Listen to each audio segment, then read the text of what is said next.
chapitre 1 ou chapitre 2. Ça fait donc, on commence notre... bien plutôt, on continue la résolution de l'exercice 2 de l'examen de rattrapage de l'année 2018-2019. Ça fait? Dans cet exercice, il s'agit d'une variable aléatoire continue. Donc, comment on le sait? Parce qu'on nous demande de calculer une densité. Donc, lorsqu'il s'agit d'une densité, ça veut dire que la variable aléatoire est continue. Donc, ce que nous avons fait hier, c'est de chercher la valeur de K. Donc, nous avons vu comment faire. Et à partir de là, donc, nous avons passé suffisamment de temps dans le calcul de la fonction de répartition. Donc, je vous rappelle juste les résultats que nous avons déjà résumés ici. La fonction de répartition donc, que nous avons trouvée est la suivante. La fonction de répartition, c'est une fonction définie par morceau. Lorsque x est inférieur à 1, la fonction de répartition est nulle. Lorsque x est supérieur à 5, la fonction de répartition est égale à 1.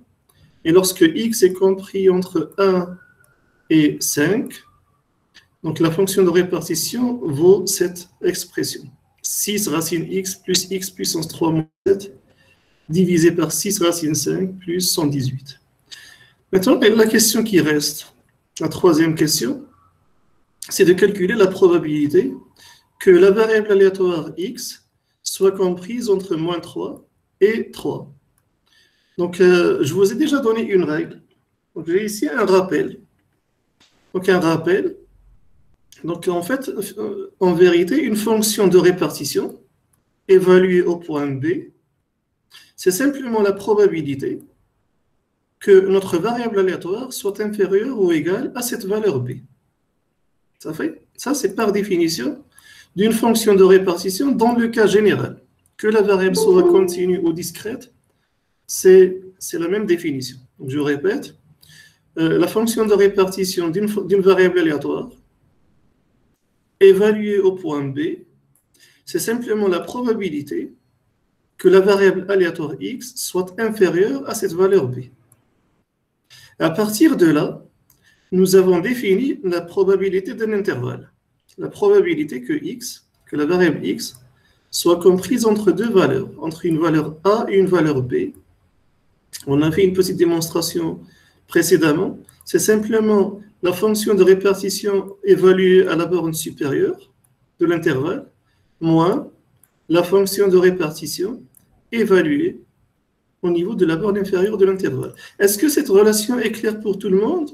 Ou bien voulez-vous qu'on refasse une petite démonstration? C'est clair, monsieur. Donc, on passe directement à l'application. Donc, la relation, c'est cette relation que nous allons appliquer pour calculer ces différentes probabilités. Ces deux premières. Donc, maintenant, quelle est la probabilité? Donc, on passe directement au calcul. On veut calculer la probabilité que x soit comprise entre moins 3 et 3, cette probabilité.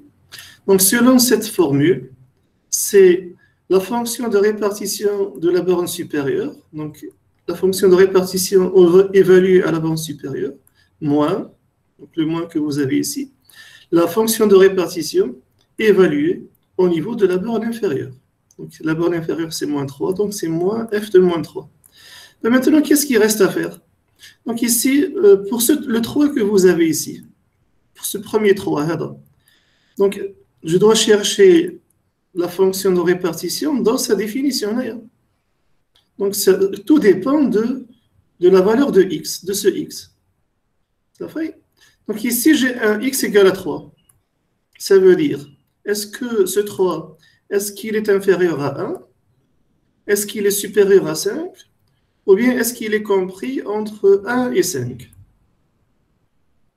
Donc 3, ce 3, c'est un nombre qui est compris entre 1 et 5. Donc on doit prendre cette expression et remplacer x par 3. Donc on doit, pour calculer ce f3, on doit reprendre cette expression, puisque 3 est compris entre 1 et 5, et remplacer dans cette expression x par 3. C'est ce que nous avons fait ici. Donc ici, je vais réduire légèrement. Ici, vous voyez bien que j'ai 6 racines x. Ben, si on remplace x par 3, ça devient 6 racines 3. Plus x puissance 3. Donc ici, ça devient plus 3 puissance 3 moins 7. C'est moins 7. Divisé par 6 racine 5. Plus 118. Donc dans cette première partie, c'est simplement f3. Et comment nous l'avons obtenu? On a remplacé 3 dans cette expression. Et pourquoi? Parce que 3 est bien compris entre 1 et 5. Ça fait, est-ce que c'est clair pour cette première étape? La deuxième étape, f de moins 3. Donc moins 3, est-ce qu'il est inférieur à 1? Est-ce qu'il est supérieur à 5? Ou bien est-ce qu'il est compris entre 1 et 5? Donc moins 3, c'est un nombre qui est inférieur à 1. Donc on se trouve à ce niveau. Et puisqu'on se trouve à ce niveau, on sait que la fonction de répartition est nulle à ce niveau. Donc on doit simplement remplacer f de moins 3 par 0. Tout simplement. Mais maintenant, qu'est-ce qu'il reste à faire? Il reste à simplifier ce calcul. Et à calculer, donc on va trouver que la probabilité de cet intervalle, c'est 0,23, approximativement 0,23 127. Est-ce que c'est clair pour cette première étape? Oui, monsieur, mais je pense que 6 racine 3 plus 2, pas plus 20. Donc ici, on aura 3 fois 3, 3 fois 3, 9, et 9 fois 3. Moins 7, c'est 2. Là, 3 fois 3, 9, et 9 fois 3, c'est 27. Ah, 3, d'accord. 27 moins 7, c'est 20. C'est bon, merci. Bien, donc de la même manière, on calcule, si vous n'avez pas de questions, de la même manière... Monsieur, j'ai une question. Allez-y. Monsieur, ma femme, tu dis que f de moins 3, باش عوضتيها باش تعطيك 0. Voilà, donc f de moins 3. Donc elle est égale à 0, pourquoi? Parce que regardez, le x que j'ai ici est égal à moins 3. Mais si je reprends ma fonction, le x qui vaut maintenant moins 3 est inférieur à 1. Donc en fait, comment on fait? On va prendre la valeur que j'ai ici, le x est là, et on va voir, est-ce qu'il est inférieur à 1? S'il est inférieur à 1, on remplace par 0. S'il est supérieur à 5, on remplace par 1. Et s'il est compris entre 1 et 5, on remplace par cette expression. Je répète, ça fait. Donc là, f de moins 3, est-ce qu'il est inférieur à 1, comme ici?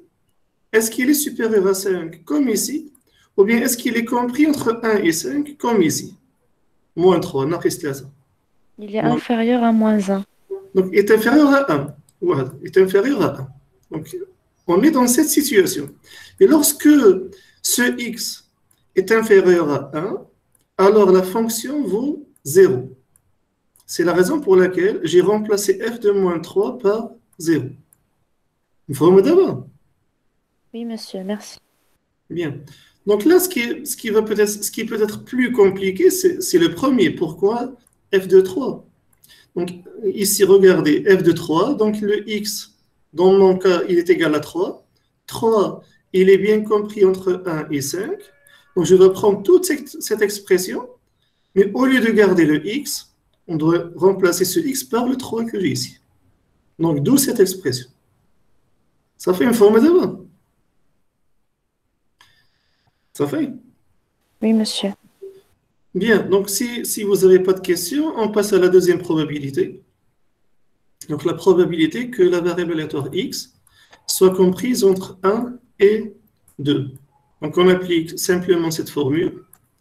La probabilité que x soit comprise entre 1 et 2, c'est simplement la fonction de répartition évaluée au point 2, moins, donc ce 2, moins la fonction de répartition évaluée au point 1. Donc maintenant, on va voir les valeurs 1 et 2. Pour la valeur 2. Donc 2, c'est une valeur, est-ce qu'elle est inférieure à 1? Est-ce qu'elle est supérieure à 5? Ou bien est-ce qu'elle est comprise entre 1 et 5? Donc on voit bien que le 2 est compris entre 1 et 5. Je dois reprendre cette expression et remplacer x par 2. C'est ce que nous avons fait ici. F2, nous avons repris cette expression Et à chaque fois que j'ai x, je le remplace par 2. Donc on obtient 6 racine 2 plus 2 puissance 3, etc. Il reste maintenant à évaluer f de 1. Donc le 1, dans mon cas, est-ce que c'est la première ligne, la deuxième ou la troisième? Donc en fait, le 1, normalement, c'est la première ligne. Parce que x est inférieur ou égal à 1. Ça fait? Et donc, puisque nous sommes dans la première ligne, la valeur de la fonction de répartition est 0. C'est ce 0 que j'ai ici. Donc f de 1 est égal à 0. Je vous rappelle que lorsqu'il s'agit d'une variable continue, donc ces bornes n'ont pas d'importance. Il y en avait, par exemple, j'aurais pu x inférieur, x supérieur ou égal à 1 et x inférieur ou égal à 5. On aurait pu l'écrire, ça ne va rien changer. Et si vous remplacez ici x par 1, vous allez trouver 0. Il a x1, ça dit 0. Et si vous remplacez x par 5, ici, vous allez trouver le 1. Ça fait parce qu'il s'agit d'une variable continue, un seul point ne change pas les probabilités. Ça fait de ça sommeil. Donc maintenant, qu'est-ce qu'il reste à faire? Il reste simplement à appliquer et à faire le calcul. Et la probabilité que x soit comprise entre 1 et 2, après calcul, c'est cette valeur approximative. Ça fait maintenant pour le reste, f0, f de moins 1 et f de moins 2, il suffit de chercher comme on vient de faire. 0, c'est une valeur inférieure à 1.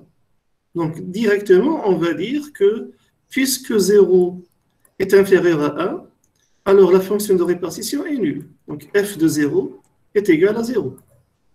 Ça fait de la bien. F de 0 est égal à 0.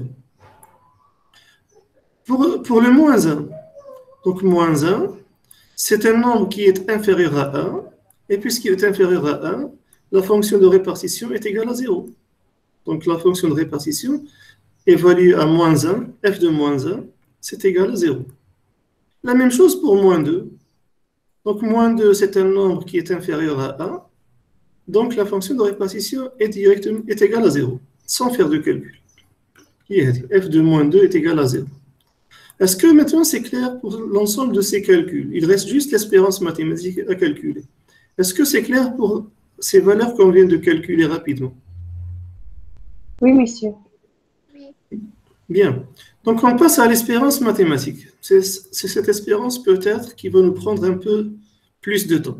Mais ne vous inquiétez pas. Donc, la première chose, il faut toujours partir de la définition. Vous avez une expression de l'espérance mathématique. Donc, pour ceux qui n'arrivent pas à se rappeler de cette formule, je vous rappelle comment nous l'avons établie. L'espérance mathématique, c'est l'équivalent de la moyenne arithmétique en statistique. Ça fait? Donc, lorsqu'on était en statistique, rapidement, pour calculer une moyenne arithmétique, la formule, c'est 1 divisé par n, somme sur i, ni, xi. Et comme en fait le 1 sur n, c'est une constante, on peut la mettre à l'intérieur. Le résultat, c'est somme sur i, ni, divisé par n, xi. Et vous voyez bien que le ni divisé par n, c'est une fréquence. Donc on peut écrire, c'est la somme sur i des fréquences i fois les modalités xi. Donc qu'est-ce qu'on a dit? Le passage pour passer de la statistique aux probabilités. Donc le passage, comment on passe de la statistique aux probabilités? C'est qu'on remplace simplement les fréquences fi, on les remplace par des probabilités de xi. Et donc si on reprend ces formules, de cette manière, on retrouve les probabilités. Donc si on remplace ici, dans cette dernière formule, j'ai une fréquence, et si on la remplace par une probabilité, Donc, je garde la même formule, somme sur I. Donc, on remplace cette fréquence par cette probabilité, probabilité de xi, multiplié par ce xi. C'est ce qu'on appelle une espérance mathématique. Mais cette expression, elle n'est valable que lorsqu'il s'agit d'une variable aléatoire discrète. Nous avons noté VAD. Lorsqu'il s'agit d'une variable aléatoire continue,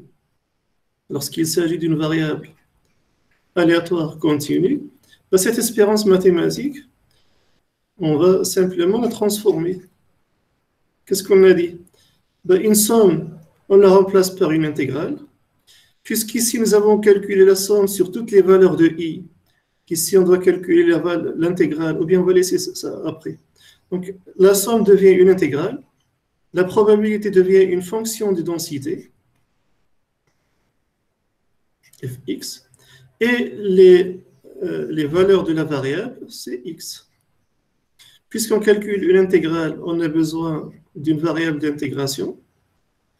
Et comme ici, on fait la somme sur toutes les modalités de la variable, c'est-à-dire sur toutes les valeurs de i, pareil ici, l'intégrale, on doit la calculer sur toutes les valeurs de x.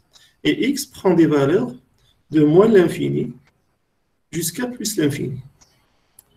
Ça fait? Donc voilà comment on arrive à l'espérance mathématique d'une variable continue. C'est l'intégrale de moins l'infini jusqu'à plus l'infini du produit x fx dx. Ça fait que donc c'est cette formule que nous allons appliquer ici. Donc l'espérance mathématique de x, de la variable x, c'est l'intégrale de moins l'infini jusqu'à plus l'infini de x fx dx. Mais le problème, c'est que cette fonction de répartition, elle change d'expression en fonction de la valeur de x. Elle a le qima de x. Ça fait? Vous voyez bien que selon sa définition, la définition de la fonction de densité, donc regardez sa définition, je rentre là au four, voilà. Donc ici, en fait, la fonction de densité, elle change d'expression en fonction de la valeur de x. Lorsque x est compris entre 1 et 5, la fonction de densité est égale à cette expression. Et nous avons déjà calculé la valeur de k. Et lorsque x est en dehors de cet intervalle, c'est-à-dire lorsque x est inférieur à 1 ou bien x supérieur à 5, alors la fonction de densité est égale à 0. Donc il faut faire attention à ce problème et le prendre en considération lorsqu'on va calculer l'espérance mathématique de x. Donc là, il faut faire attention que la fonction de densité, elle change d'expression, elle change de valeur en fonction de la valeur de x. Et donc, en fait, lorsqu'on passe de 1, elle change d'expression, et lorsqu'on passe par 5, elle change encore d'expression. Donc, lorsqu'on va calculer l'intégrale de moins l'infini jusqu'à plus l'infini, il faut décomposer cette intégrale en 3 parties, de moins l'infini jusqu'à 1, et une autre intégrale de 1 jusqu'à 5, et une autre intégrale de 5 jusqu'à plus l'infini. Ou bien, si vous voulez, de manière schématique, donc cette intégrale, lorsqu'on va la calculer dans notre cas,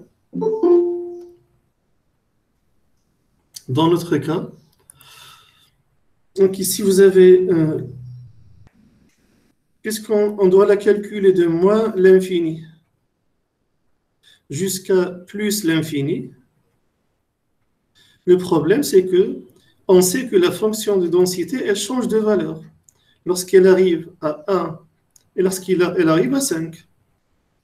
Donc lorsque x est inférieur à 5, est inférieur à 1, la fonction de densité est égale à 0.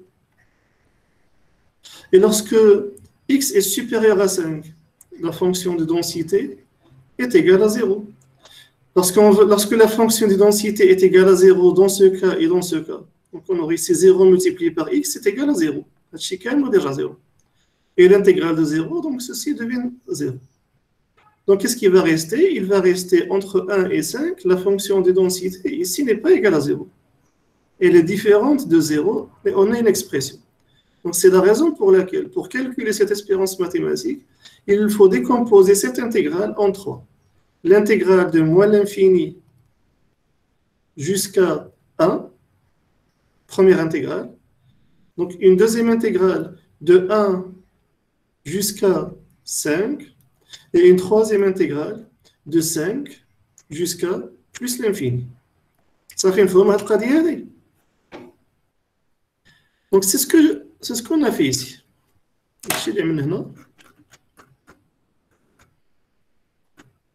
Voilà. Donc, regardez. Donc, l'espérance mathématique de x, c'est l'intégrale de x multiplié par fx. On sait maintenant d'où vient cette expression. Et cette intégrale, on doit la calculer de moins l'infini jusqu'à plus l'infini. On vient de voir que, puisque la fonction de densité change de valeur, donc lorsqu'elle arrive à 1 et lorsqu'elle arrive à 5, donc on doit décomposer cette intégrale qui va de moins l'infini jusqu'à plus l'infini. On va la décomposer en 3 intégrales. Voici une première intégrale, et voici une deuxième, et voici une troisième. La première, c'est l'intégrale de moins l'infini jusqu'à 1.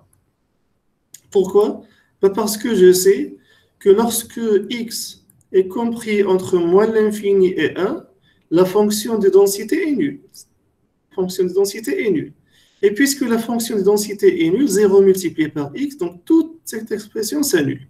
Il va rester juste un 0 ici. Ça fait? Plus une deuxième intégrale de 1 jusqu'à 5. Pourquoi?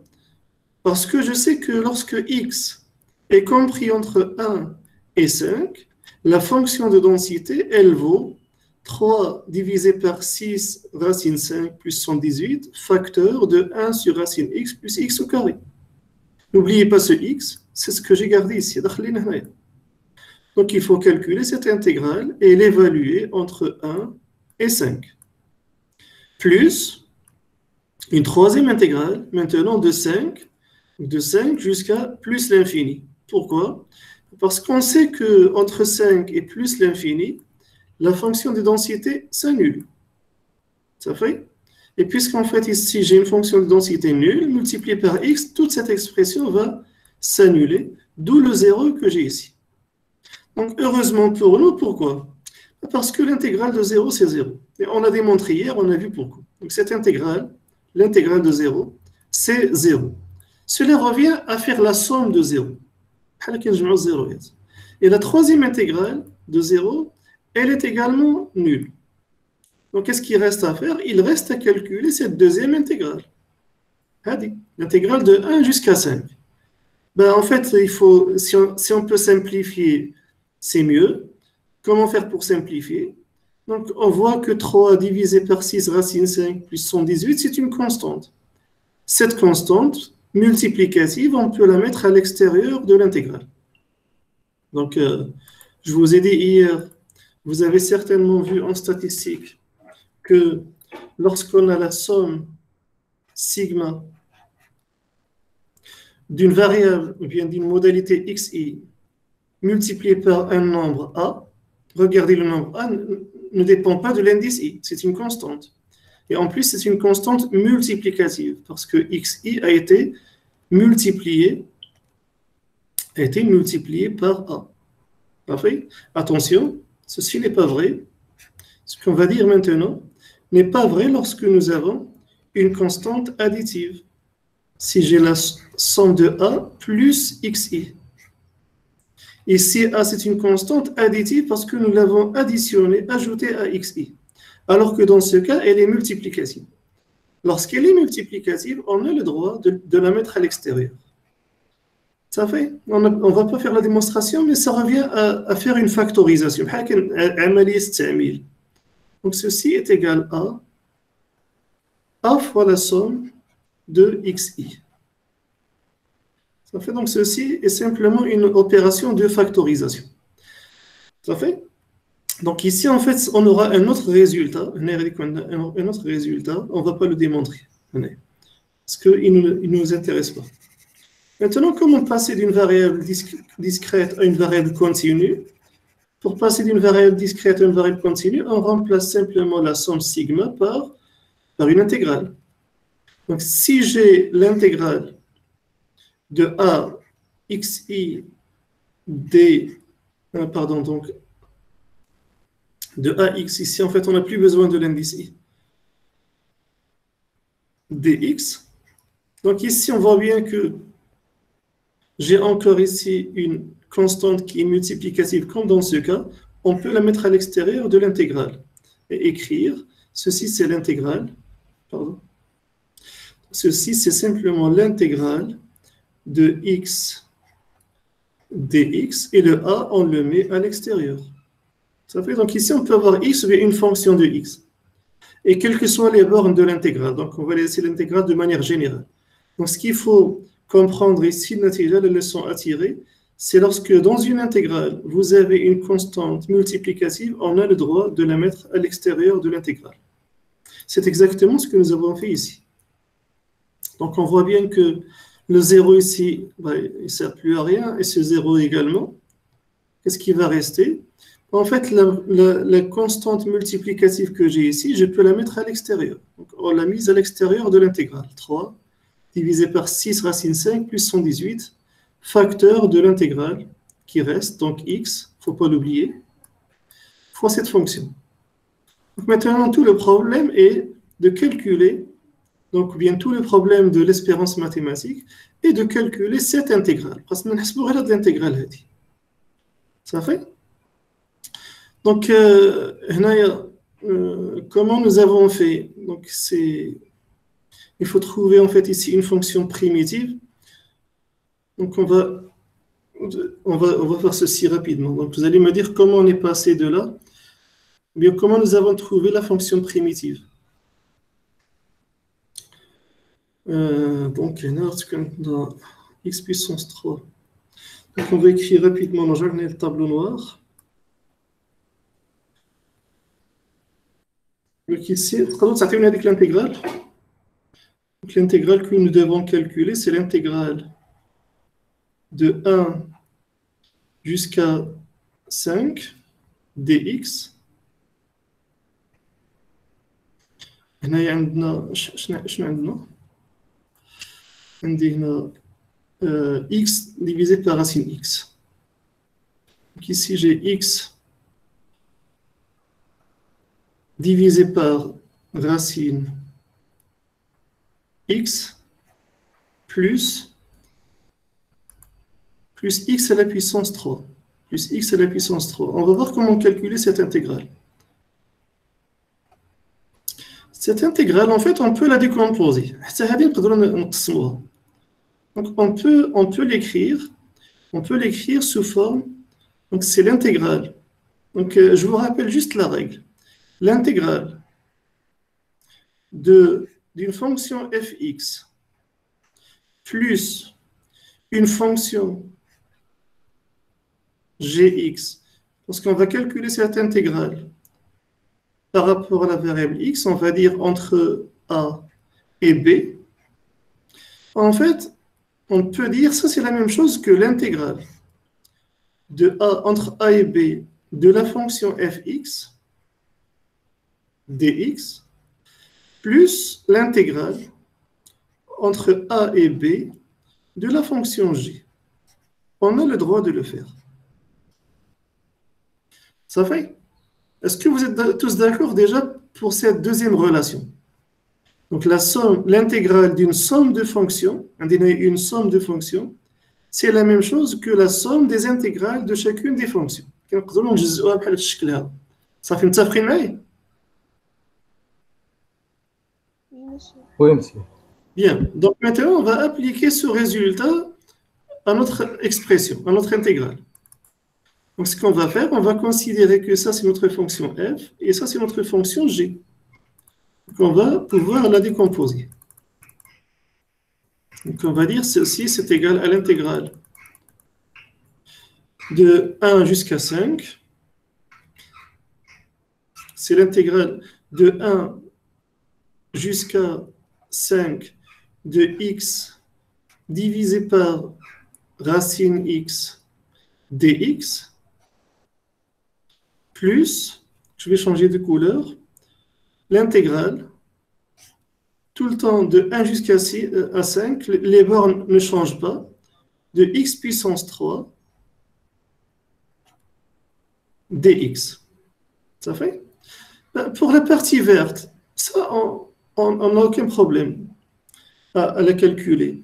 On sait que l'intégrale, donc je vais partager en deux, on sait que l'intégrale de 1 jusqu'à 5 de x à la puissance 3 dx, quelle est la primitive de x puissance 3? Ou bien, quelle est la fonction que nous avons dérivée pour obtenir x à la puissance 3? C'est x à la puissance 4 sur 4. Très bien. C'est x à la puissance 4 divisé par 4. Donc, lorsqu'on dérive x à la puissance 4 sur 4, on va trouver x à la puissance 3. Donc, il reste à évaluer cette primitive entre 1 et 5. Entre 1 et 5. Maintenant, le problème va se poser à ce niveau. Mais en fait, ce n'est pas vraiment un problème, il suffit juste de transformer cette écriture. Quelle est l'astuce? On sait que 1 sur... Très bien. Donc, 1 divisé par racine x, on peut l'écrire, ou bien avant d'arriver même à ce résultat, donc je vous rappelle certains résultats. Donc, qu'est-ce qu'on sait? On sait que racine x, on peut l'écrire x puissance 1 demi. Ça, c'est un résultat que vous connaissez.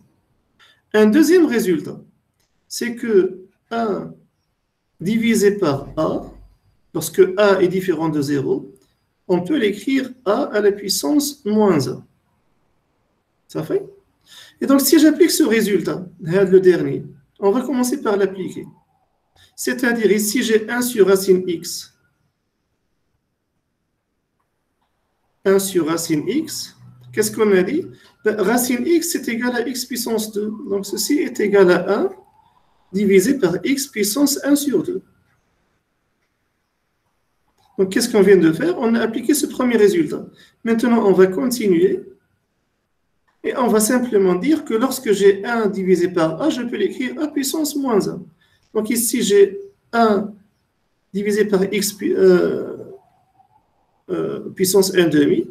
Donc ça, c'est égal à x puissance moins 1 demi. Ça fait? Et donc, ce qu'on va faire, donc ici, le 1 sur x que j'ai ici, le 1 sur x que j'ai ici, parce que là, regardez le 1. Ici, vous avez bien, c'est comme si j'avais, c'est comme si j'avais ici x multiplié par 1 divisé par racine x. Donc, le 1 divisé par racine x que vous avez ici, c'est exactement celui-là. On vient de voir que l'on peut l'écrire sous cette forme. Donc, qu'est-ce qui reste? Il reste à multiplier x puissance moins 1 demi par le x que j'ai ici. Monsieur, Oui? est-ce qu'on ne pourrait pas tout simplement diviser x par racine de x? Ça nous donnerait racine de x et faire l'intégrale x à la puissance 1 demi. Est-ce qu'on ne pouvait pas diviser On a x sur la racine de x.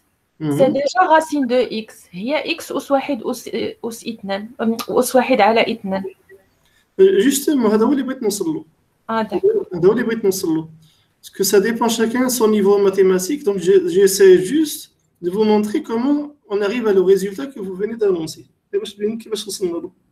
Ça fait? Donc, j'étais en train de simplifier cette écriture. X divisé par racine x. Donc là, nous avons certaines règles. C'est que racine x, c'est simplement x puissance 1 demi.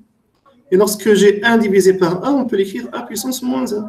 Donc à partir de ces deux résultats, le 1 divisé par racine x, 1 sur racine x, je peux remplacer racine x par son expression, x puissance moins 1 demi, et j'applique la règle, donc ça devient x puissance moins 1 sur 2.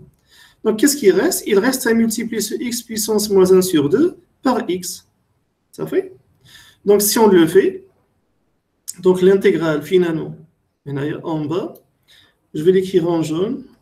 Donc, l'intégrale de 1 jusqu'à 5 de x divisé par racine x dx, ça, c'est la même chose que l'intégrale de 1 jusqu'à 5 de x multiplié, donc le x que j'ai ici, multiplié par 1 sur racine x, et 1 sur racine x, c'est x puissance moins 1 demi. Donc, c'est x puissance moins 1 sur 2 dx. Bien sûr, le x ici, c'est comme si j'avais x à la puissance 1. Comme x puissance 1. Et qu'est-ce qu'on sait? Par ailleurs, lorsqu'on a a à la puissance n multiplié par a à la puissance m, ceci est égal à la puissance n plus m. C'est exactement ce qu'on va appliquer ici. Donc j'ai x puissance 1, c'est comme si j'avais la même base, a, ici j'ai la même base, x. Donc x puissance 1 multiplié par x à la puissance moins 1 demi, il suffit d'écrire, donc ici, intégrale de 1 jusqu'à 5, x puissance la somme. Donc 1 moins 1 demi, c'est-à-dire 1 demi dx. Et 1 demi de x, donc c'est la racine carrée de x. C'est-à-dire ici, c'est l'intégrale de 1 jusqu'à 5 de la racine carrée de x. Oui, monsieur, exactement. Oui. Voilà. Donc, en fait, parfois, il y en a qui oublient même la primitive de racine x. Quelle est la primitive de racine x? Ben, comment calculer la primitive de racine x? On va la garder sous cette forme. Donc, je vais retourner. Il vaut mieux la laisser sous cette forme. Et donc, quelle est cette primitive, Naya? On oublie carrément qu'il s'agit d'une racine. Donc, quelle est la fonction que nous avons dérivée pour obtenir x à la puissance 1 sur 2? Qu'est-ce qu'on fait d'habitude? On ajoute 1 à la puissance. Donc ici, j'avais x puissance 2, on doit lui ajouter 1, ça devient 3 sur 2. Ça fait? Et on divise par ce même nombre, par 3 sur 2. Ça fait? Et bien sûr, cette intégrale est à évaluer entre 1 et 5. Donc, en conclusion, l'intégrale que nous sommes en train de calculer, on vient de la décomposer de cette manière. J'ai l'intégrale jaune et j'ai l'intégrale verte. L'intégrale verte, on l'a déjà trouvée, et l'intégrale jaune, c'est ce qu'on vient d'écrire. Donc, on va additionner les deux. Donc, finalement, l'intégrale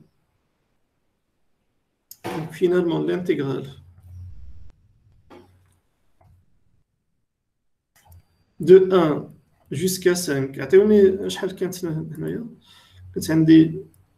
X divisé par racine x, x divisé par racine x, plus x à la puissance 3 dx. Ceci est égal à combien? Donc c'est égal à l'intégrale jaune, et l'intégrale jaune, c'est ce que nous avons trouvé ici, la primitive. Donc x puissance 3 demi, x puissance 3 demi, x puissance 3 demi divisé par 3 demi, évalué entre 1 et 5, plus la partie verte. Et la partie verte, c'est x puissance 4 divisé par 4, à évaluer entre 1 et 5. Donc ici, plus x à la puissance 4.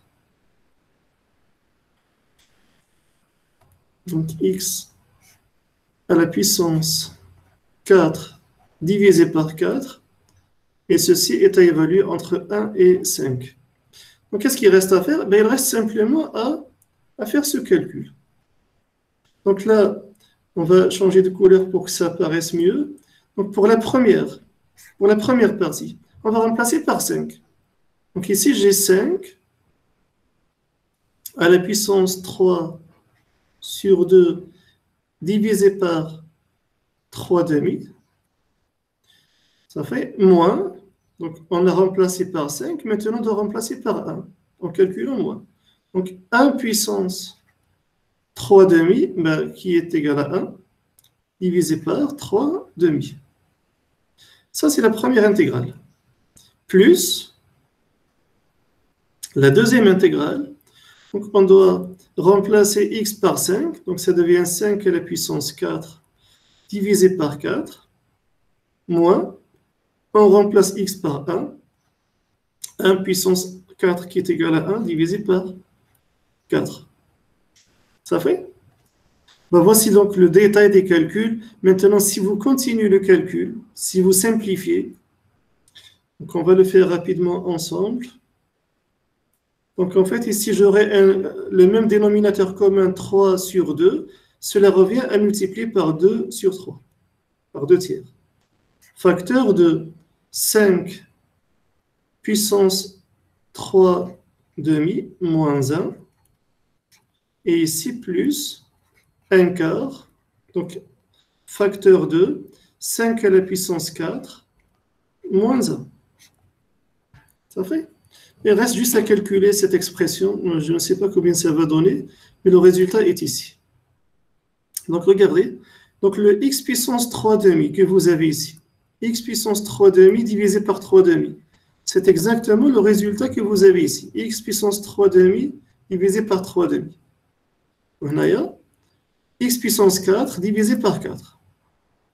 X puissance 4 divisé par 4. La seule différence, c'est que ici, je vous ai donné la primitive directement, alors que dans ce que je viens de vous montrer, on a séparé le calcul. On a le droit, c'est la même chose. Donc ici, en fait, on a utilisé la règle que l'intégrale d'une somme de fonctions, c'est la somme des intégrales. Mais sinon, on a le même résultat. Donc ici, j'ai fait exprès, j'ai sauté des étapes. Donc lorsque vous évaluez, ben, voici l'espérance mathématique. Il suffit de remplacer maintenant, de calculer, donc on va obtenir cette valeur. Et on va la laisser telle qu'elle. Est-ce que ce calcul de cette espérance mathématique est clair pour tout le monde? Monsieur, j'ai pas compris, dit que 5 racine 5. Mais 5 racine 5, d'accord. Donc on continue peut-être ce calcul. Voilà, donc regardez ici le 5. Comment on peut écrire comment on peut écrire 5 à la puissance 3 demi? Le 5 que j'ai ici, 5 à la puissance 3 demi. En fait, on peut l'écrire 5 à la puissance 3 multiplié par 1 demi. Ça ferait nous là. Oui, monsieur. Donc, on sait que lorsqu'on a A à la puissance n, le tout à la puissance m, ça c'est une autre règle. Ceci est simplement égal à A à la puissance n fois m. Ça fait? Et c'est exactement la même chose que A à la puissance m, le tout à la puissance n. Est-ce que vous vous rappelez de cette règle? Oui, monsieur. Donc ici, regardez, maintenant je vais le a à la puissance n fois m, c'est exactement ce que j'ai ici. Donc on peut l'écrire, on peut maintenant l'écrire à l'aide ou bien de cette formule ou bien de celle-ci. Donc c'est exactement la même chose. Donc ici, par exemple, moi je vais choisir d'écrire 5. شنو باش نعطيكم الريزولتا اللي كان قلت لي من جاست 5 racine 5. Voilà. Donc moi ce que je préfère écrire, c'est de l'écrire 5 puissance 1 sur 2, le tout à la puissance 3. Ça fait? Ça ferait une telle manière. Donc je vais effacer ça. Donc 5 à la puissance 1 sur 2, شحال 5 à la puissance 1 demi. C'est 2,23. Quand vous avez les intégrales, il vaut mieux au début ne pas simplifier parce que vous allez trouver des nombres avec des virgules et vous allez perdre en arrondi. Donc il vaut mieux ne pas calculer les racines carrées dès le début. Il faut les laisser à la fin ou bien carrément laisser la formule avec des racines. Donc c'est racine. Racine. Voilà, donc on sait que 5 à la puissance 1 sur 2, c'est racine 5. Donc ici, j'ai racine 5 à la puissance 3. Ça fait? Ou bien, mieux encore, attendez, il vaut mieux ne pas passer par là. Il y a mieux. Il y a mieux.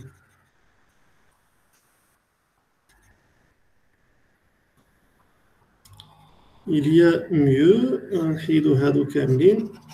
Excusez-moi pour le retard.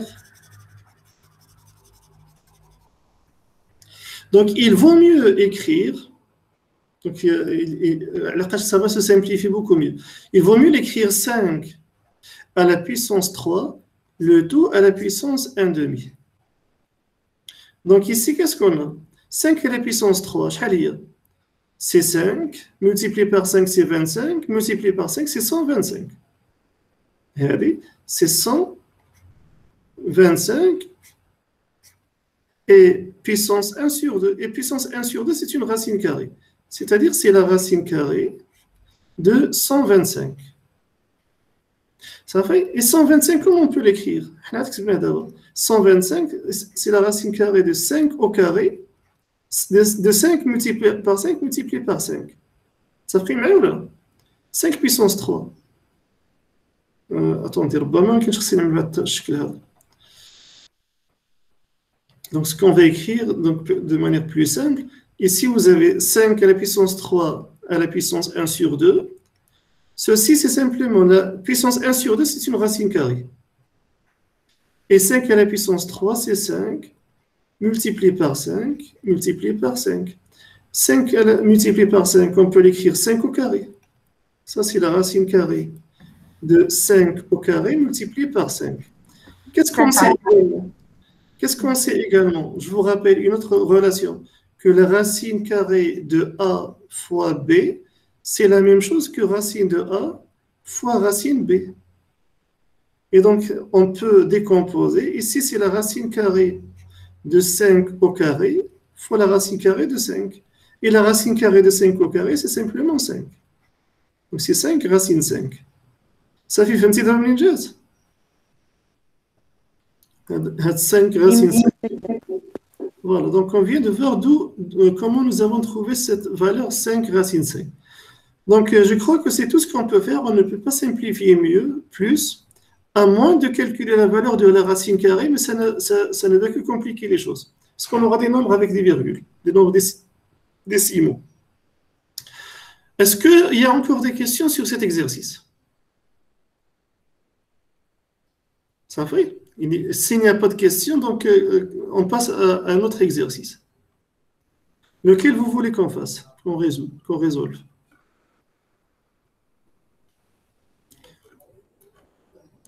Donc,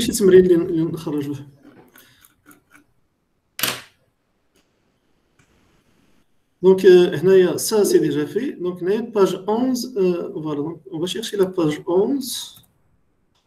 Exercice. هذا exercice 1. شكون يطلب هذا هو اللي كتقصدي هذا l'exercice 1. هذا je préfère هنايا en fait je préfère le laisser en dernier parce que هنايا عندكم هنا c'est ce qu'on appelle l'analyse bayésienne et on va utiliser normalement le théorème ou bien la formule de Bayes. Je préfère laisser cet exercice parce que de toute façon il a été posé une seule fois. La dernière fois, je crois, c'était en 2013-2014. C'est un exercice qui est relativement compliqué. Il vaut mieux le laisser jusqu'à la dernière séance. Ça fait? Il vaut mieux résoudre maintenant les exercices en fait, qui ont plus de probabilité de tomber le jour de l'examen que cet exercice. Mais on peut le laisser à la dernière séance et lui consacrer une séance entière.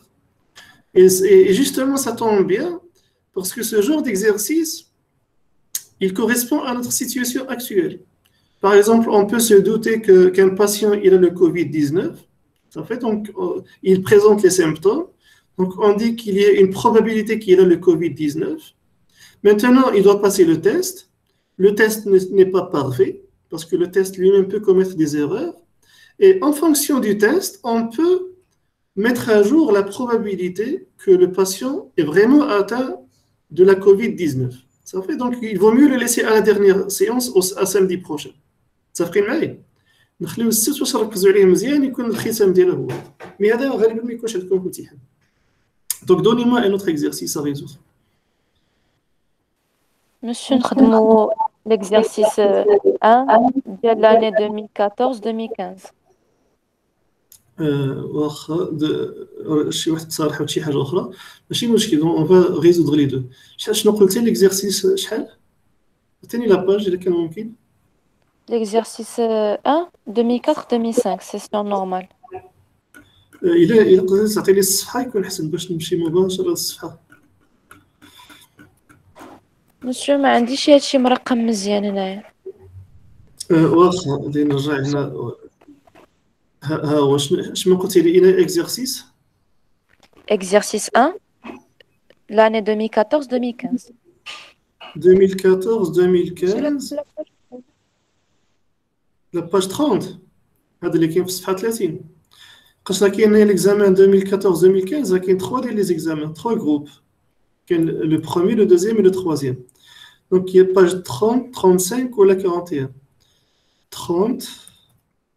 Monsieur, je pense 30. 30 هذا l'exercice 1 هذا. Oui, monsieur, هذا. Bien, donc en fait ici, très bien, bon, c'est très simple, donc c'est un exercice d'analyse combinatoire.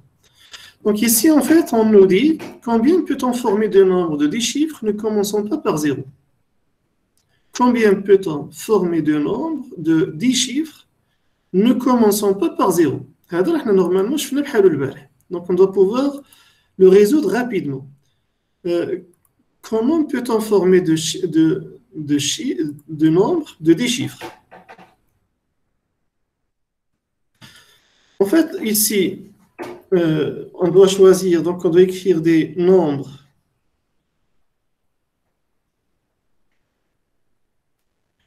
de 10 chiffres.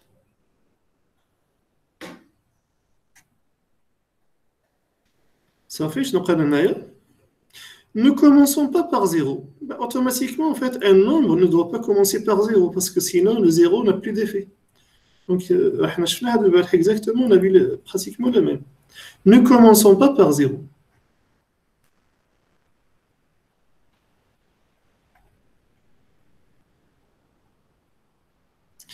Ne commençons pas par 0. Ça fait, donc on doit se poser les deux questions habituelles. Ça fait, parce qu'on ne sait pas est-ce qu'il s'agit d'une combinaison, d'un arrangement ou bien d'une permutation. Donc, y a-t-il ordre? Est-ce que l'ordre a de l'importance? Et a-t-on droit à répétition? Peut-on répéter un même nom, un même chiffre dans un nombre? Répétition. Répétition.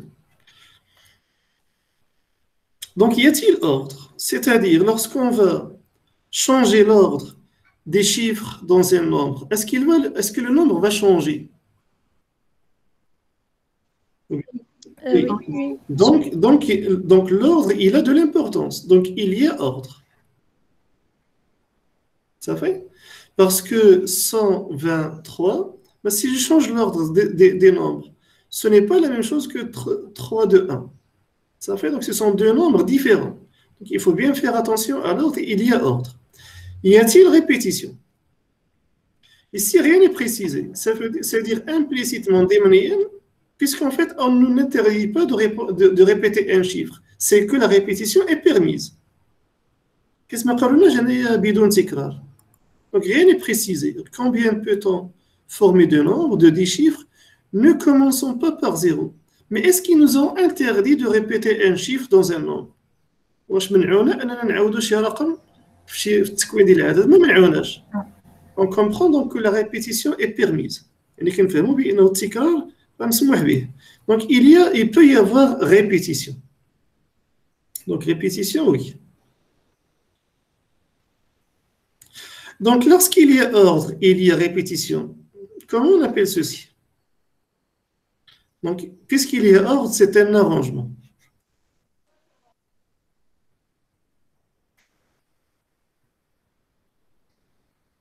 Et c'est un arrangement maintenant avec répétition.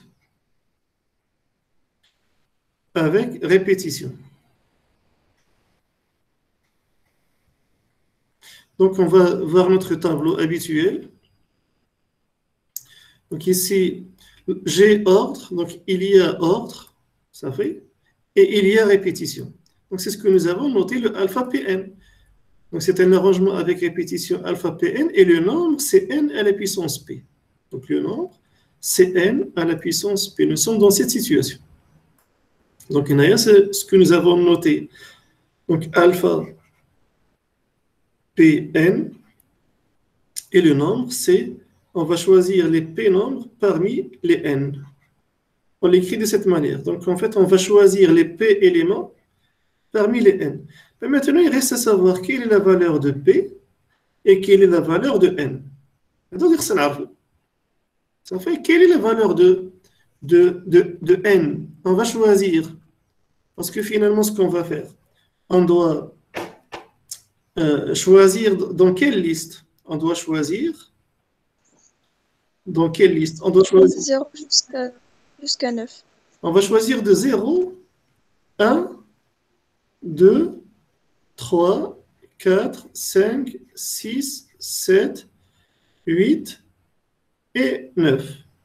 Donc, ça ça fait. Et combien? Donc, ici, normalement, n est égal à combien? Est égal à 10. Et le P est égal à combien? Le P est égal à combien? Est égal à... Non, parce qu'on doit choisir 10. Mais là, il faut faire attention. Avant de commencer à répondre, il faut distinguer deux types de nombres. Donc, ce qu'on doit faire, c'est... Éliminer le zéro. Voilà. Donc, en fait, ici, ce qu'on nous demande de faire, c'est finalement, cela revient à remplir une grille, ou bien 10 cases. 10 ديال الخانات. Ça fait...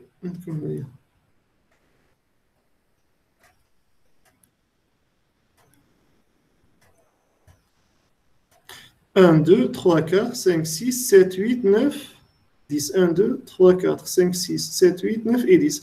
Donc, voici 10 cases. Donc, cela revient à remplir les 10.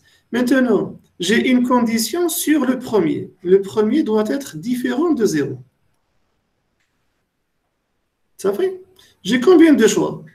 Donc, je peux choisir le 1, le 2, le 3, etc. Donc, j'ai 9 possibilités pour choisir le premier. Ou bien, si vous voulez, pour être exact, si je dois appliquer la règle alpha p n, donc ici, je dois choisir un élément. Et pour le premier, je dois choisir un élément, mais je dois choisir dans une liste de 9 éléments seulement, parce que le 0 est exclu. Donc ici, on doit choisir parmi 1, 2, 3, jusqu'à 9. Donc le premier, je dois choisir parmi ces 9. Donc c'est un choix, c'est un arrangement avec répétition de un élément parmi 9. Et si j'applique cette formule, qu'est-ce qu'on sait? Alpha Pn, c'est n à la puissance p. Donc si je remplace, n est égal à 9 et p est égal à 1. Et donc ceci est égal à 9. Donc vous voyez bien le 9 que j'ai écrit au début. Donc j'ai le choix entre le 1, premier choix, 2, 3, etc. Donc 9 possibilités. Mais en termes d'analyse combinatoire, si on veut être plus précis, voici la formule. C'est un arrangement avec répétition d'un élément parmi 9. On applique la formule et je retrouve mon 9. Donc ici, pour le premier, j'ai 9 possibilités. Ça fait pour le cas en vert. Maintenant, pour le reste, que je vais mettre en jaune, est-ce que j'ai des conditions sur les 9 qui restent? Non, monsieur. J'ai pas de conditions. Donc c'est toujours un arrangement sans répétition. De combien d'éléments? Donc j'ai 1, 2, 3, 4, 5, 6, 7, 8 et 9. De 9 éléments. Et ces 9 éléments, je dois les choisir parmi combien? Je dois les choisir dans la liste qui va 10. jusqu'à 9. C'est-à-dire, en fait, je dois les choisir parmi les 10. Donc là, le n est égal à 10. Et donc, combien j'ai de possibilités? Si j'applique ma règle, j'ai 10 à la puissance 9. Ça fait? Maintenant, pour synthétiser, j'ai combien de possibilités pour choisir le premier? Pour choisir le premier, j'ai alpha 1, 9 possibilités. Donc, j'ai alpha 1, 9 possibilités. Pour choisir les derniers, j'ai combien de possibilités? On vient de dire, j'ai alpha 9, 10. Monsieur, je voudrais que vous avez alpha. Non? Est-ce qu'on peut écrire A au lieu d'écrire alpha?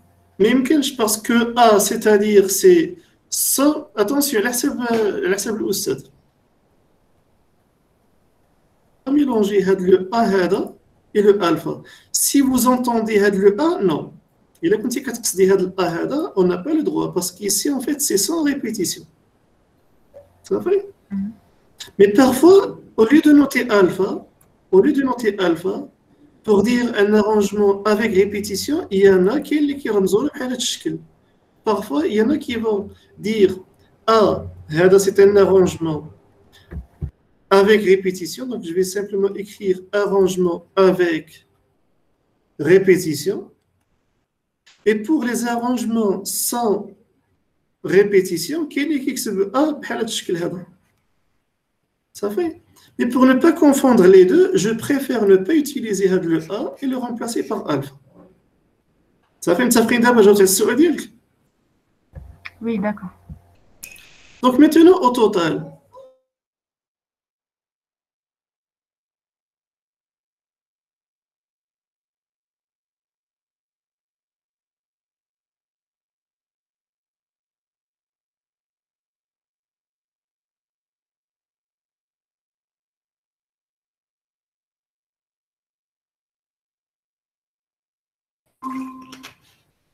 donc j'ai perdu la connexion. Donc qu'est-ce qu'on était en train de dire? Donc ici on a dit j'ai alpha 1, 9 possibilités pour choisir le premier.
Bon, مشى نصني عاوتاني الكونيكسيون.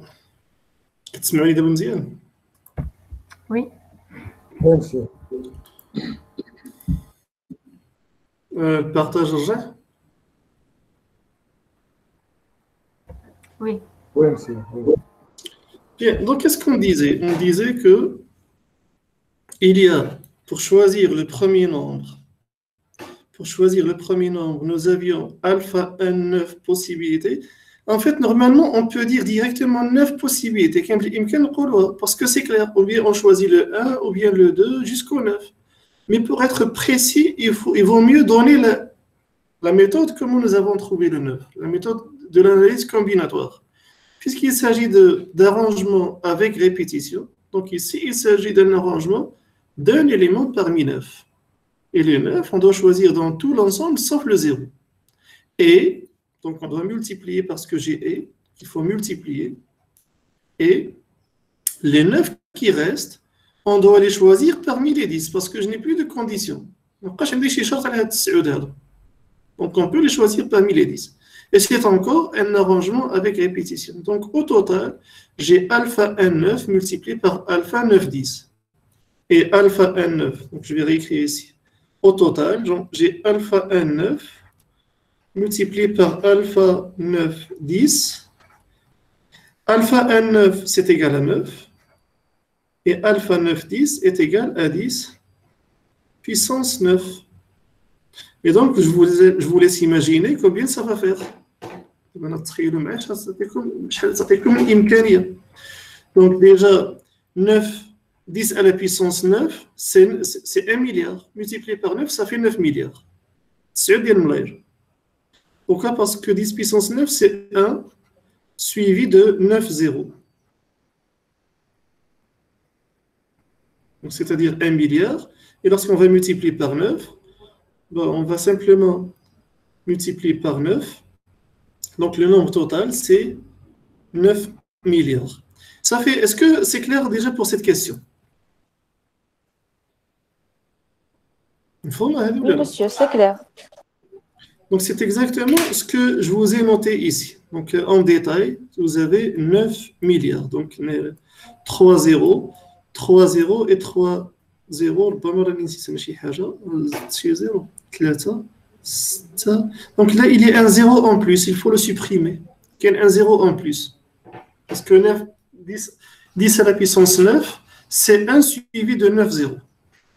Donc il y a une faute ici de calcul. Question suivante. Donc maintenant, combien peut-on former de nombres situés en 10 et 10 000 formés de chiffres tous différents? À mon avis, ce n'est pas la peine de répondre à cette question. C'est exactement ce que nous avons fait hier. Alors, je fais d'ailleurs.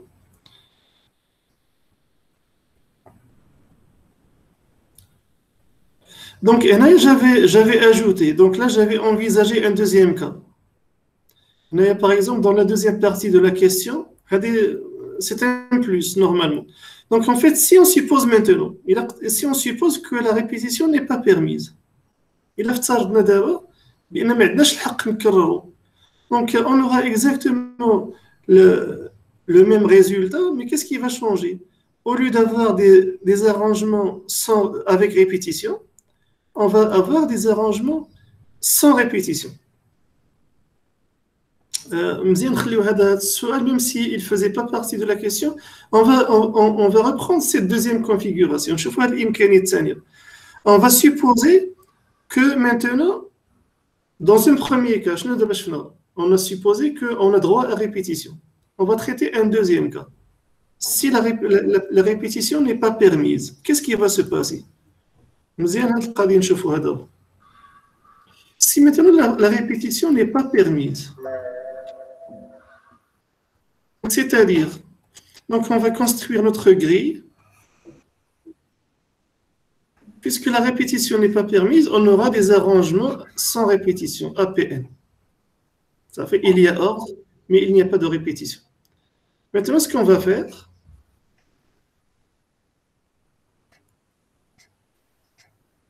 on va supposer qu'on n'a pas droit à répétition. Donc, le premier ici, Donc déjà, il faut qu'il soit différent de 0. Ça fait? Et puisqu'il doit être différent de 0, donc j'ai combien? On doit le choisir.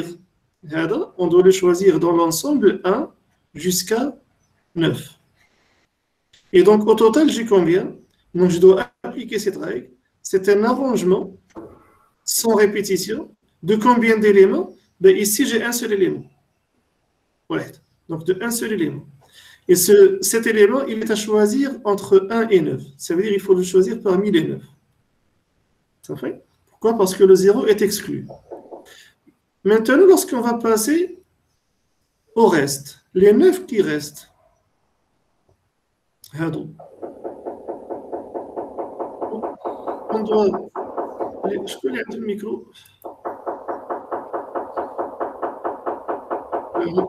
ما فهمتش كيفاش نقدروا نقطعوا هاد الميكرويات. فوالا كاين هذا كوبي لو ميكرو نقطعناه صافي بيان صافي متبعين معايا. Donc maintenant on suppose que je n'ai plus droit à répétition. Donc le 0, le premier, on doit le choisir de 1 jusqu'à 9, le 0 est exclu. Les 9 qui restent, je vais les mettre en jaune. Donc les 9 qui restent, on doit les choisir de 0 jusqu'à 9. Mais le problème, c'est que comme je n'ai pas le droit à répétition, je dois exclure le premier choix. Si par exemple ici, dans le premier choix, j'ai choisi 1, ben, il faut exclure le 1. Donc ici, il faut exclure le 1. Supposons que j'ai choisi Monsieur Envo, c'est bon, donc je coupe le micro. Ça fait. Donc il y a les 9 qui restent. Donc j'ai bien un arrangement sans répétition. Je dois choisir 9 éléments. Mais les 9 éléments, est-ce qu'on doit les choisir parmi les 10? Non. Le 0 maintenant, on a le droit de le choisir parce qu'il peut se trouver dans ces positions. Mais je n'ai plus le droit de choisir le 1 que j'ai supposé choisir en premier lieu. Donc je dois choisir parmi 9. Donc au total, j'ai combien? Donc j'ai pour choisir le premier, j'ai A1, 9. Et pour choisir les 9 qui restent, j'ai A9, 9. Ça fait? Et maintenant, il ne reste plus qu'à calculer. Si vous voulez, on compare par rapport à ce que nous avons trouvé dans l'exercice, dans la question précédente. Dans la question précédente, qu'est-ce que nous avons trouvé? Nous avons trouvé que pour choisir le premier, donc c'était des arrangements avec répétition. Pour le premier, donc il fallait choisir 1 parmi 9 parce que le 0 était exclu. Et les 9 qui restent, et comme on a droit à répétition, donc on va choisir parmi les 10. Par exemple, si j'ai choisi 1, j'ai le droit de le choisir une autre fois. Donc je peux toujours choisir parmi les 10. Contrairement à notre cas ici. Dans notre exemple, c'est un arrangement sans répétition. Regardez, il y a une ressemblance dans le premier. Alpha 1, 9, A1, 9. Parce que je dois choisir 1 parmi les 9. Parmi les 9, ça veut dire parmi tous les chiffres sauf le 0. Et j'ai une différence à ce niveau. Donc les 9 qui restent, comme ici je n'ai pas droit à répétition, les 9 qui restent, je dois les choisir dans l'ensemble en excluant le nombre que j'ai déjà choisi au début. Ici j'ai droit à répétition, donc je dois choisir les 9 qui restent parmi tout l'ensemble. Je te le fais d'abord. Donc, pourquoi ici j'ai 10 et pourquoi ici j'ai 9?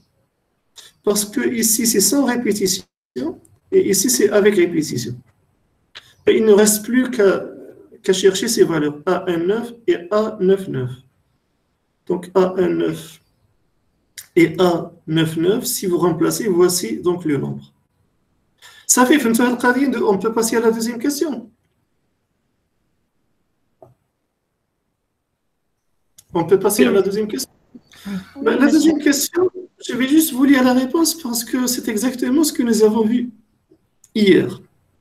Donc là, on vous demande des nombres situés entre 10 et 10 000. Hier, nous avons vu entre 10 et 1 million. Ça fait. Et de chiffres tous différents. Donc, qu'est-ce que nous avons dit? Donc, puisqu'il s'agit d'un nombre, c'est qu'il y a ordre. Donc, c'est un arrangement. De chiffres tous différents, ça veut dire qu'on n'a pas droit à répétition. Donc, ce sont des arrangements sans répétition, APN. Et voici la formule. Maintenant, hier, comment nous avons fait? Nous avons distingué plusieurs catégories. Ça veut dire en fait de 2 jusqu'à 10 000. Donc la première catégorie, c'est les nombres N2 qui ne contiennent que 2 chiffres. Là, une catégorie que je vais noter N3, les nombres qui contiennent 3 chiffres. Etc. Jusqu'à N5, les nombres qui contiennent 5 chiffres. Les 5 chiffres, le maximum, c'est 10 000. Ça fait? Donc ici, dans les nombres qui contiennent 2 chiffres, donc, on doit les choisir de 10 jusqu'à 99. Les nombres qui contiennent 3 chiffres, on doit les choisir de 100 jusqu'à 999, etc. Et pour la dernière catégorie, les nombres qui contiennent 5 chiffres, c'est-à-dire 1000, parce que là, je ne peux pas dépasser 10 000. Alors, 10 000. Donc, j'ai un seul nombre. Et cette catégorie est exclue d'office. Pourquoi? Parce que j'ai répétition de 0, alors que les chiffres doivent être tous différents. Donc ici, en fait, cette 5e catégorie est exclue dès le début. Il faut faire attention que les nombres ne doivent pas commencer par 0. Attention. Donc le premier chiffre doit être différent de 0. LH. Parce que si vous considérez un nombre composé de 3 chiffres et qui commence par 0, vous allez retomber dans la catégorie de 2 chiffres. Par exemple, si vous choisissez 0,99, vous allez retrouver 99, tout simplement. Donc, c'est exactement ce que nous avons fait hier. Ça fait? Donc là, maintenant, on va calculer cardinal de N2, cardinal de N3 et de N4, parce que N5 ne fait pas partie. J'ai des chiffres qui se répètent et j'ai un seul élément, et on l'exclut. Donc, cardinal de N2, pour choisir le premier chiffre, donc je rappelle, pour choisir le premier, il faut le choisir parmi 9, il faut choisir de 1 jusqu'à 9, il faut exclure le 0. Donc, c'est un arrangement de 1 parmi 9. Et le deuxième, parce que là, j'ai des nombres composés de 2 chiffres, le deuxième, comme je n'ai pas droit à répétition, donc le 0 maintenant, il fait partie, mais je dois exclure le premier choix. Donc il va encore me rester 9. Donc AN9, c'est exactement 9, et le résultat final, c'est 81. Le nombre de 3 composé de 3 chiffres. 3 chiffres, donc le premier chiffre, je dois choisir parmi de 1 jusqu'à 9, donc j'ai A1,9, et les 2 qui restent, donc je dois réintégrer le 0 parmi les choix, mais exclure le premier choix. Ça veut dire les 2, je dois les choisir parmi 9. Donc on remplace par leur valeur. Et la même chose pour les nombres composés de 4 chiffres. Le premier chiffre est à choisir parmi 9 parce que le 0 est exclu.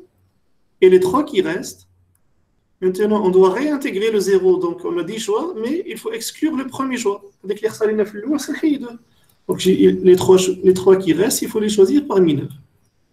Et donc, en fait, comme en fait, on a dit, on peut composer des nombres de 2 chiffres, cardinal N2, ou bien, donc plus, des nombres de 3 chiffres, cardinal N3, ou bien des nombres de 4 chiffres, cardinal N4. Donc, si on remplace par ces valeurs, au total, 5265. Ça fait, est-ce que jusque-là c'est clair? Est-ce que jusque-là c'est clair? Ce qui est peut-être difficile maintenant, c'est la 3e question. Le nombre que l'on peut former à partir de la disposition suivante. Donc vous avez 2, 2, 2, 2, 2, 2, etc. Donc j'ai combien de fois 2 ici? Donc j'ai 2, 3, 6 et 8. Mais j'ai 8, 2. J'ai 5, 3, 4, 7 et 2, 8. Donc, qu'est-ce qu'on a ici? Donc, on doit former des nombres à partir de cette disposition. J'ai au total combien de nombres? J'ai combien de chiffres?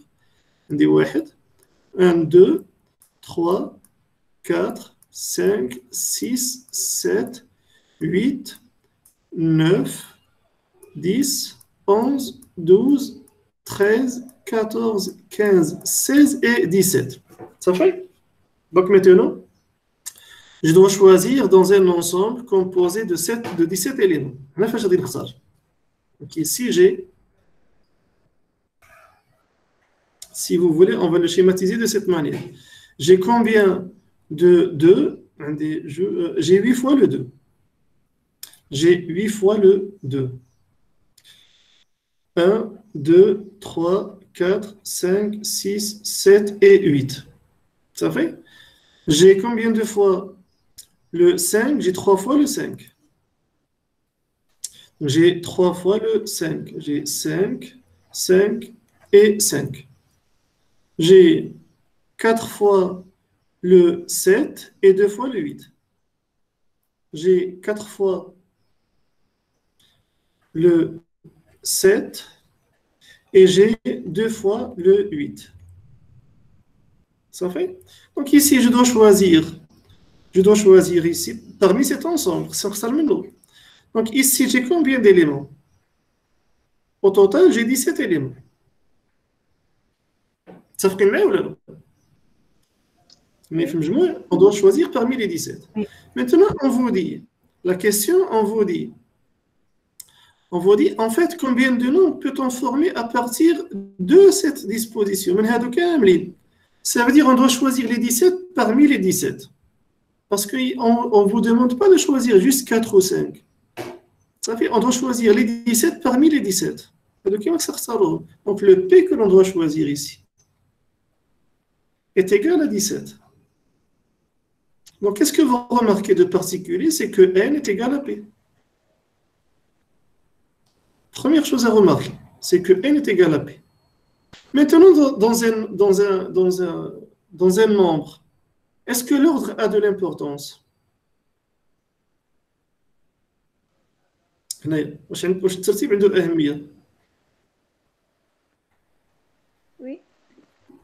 Non. Donc, il y a de l'ordre. C'est bon. Et si vous changez l'ordre des nombres, le nombre va changer. Donc, l'ordre ici, il a de l'importance. Donc, lorsque vous avez de l'ordre, c'est-à-dire c'est un arrangement.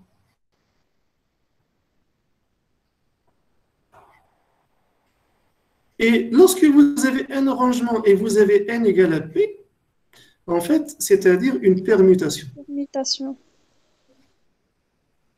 C'est-à-dire une permutation. Maintenant, est-ce que ces nombres sont tous différents ou non? Si tous les nombres étaient différents, le nombre de permutations, si tous les nombres étaient différents, il y a les chiffres, chiffres différents.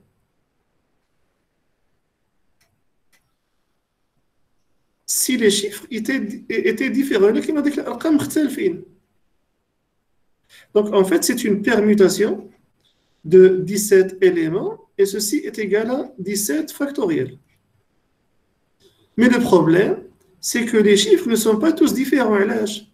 Vous avez des groupes. Un groupe de 7 qui se ressemble, un groupe de 2, un groupe de 5, etc. Donc c'est une permutation avec éléments qui se ressemblent, avec éléments non discernables. Et dans ce cas-là, puisqu'en fait ici j'ai barré en rouge, je n'ai plus le droit d'écrire cette formule, mais on doit écrire, c'est une permutation de 17 éléments, mais ces 17 éléments sont regroupés en groupes.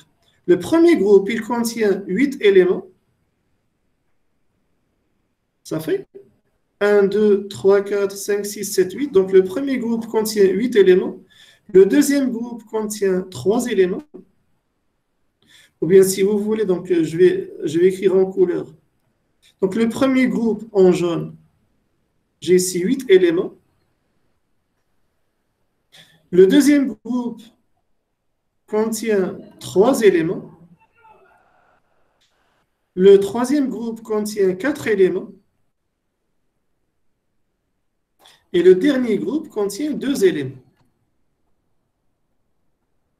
Ça fait? Et bien sûr, en fait, il faut séparer par des virgules.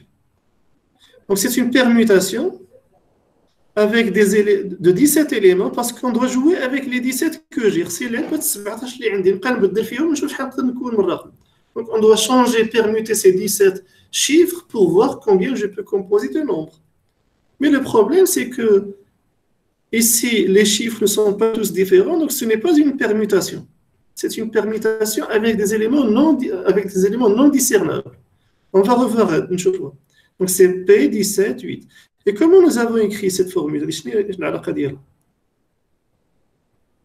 On va prendre en fait 17 factoriel, 17 factoriel, divisé par 8 factoriel,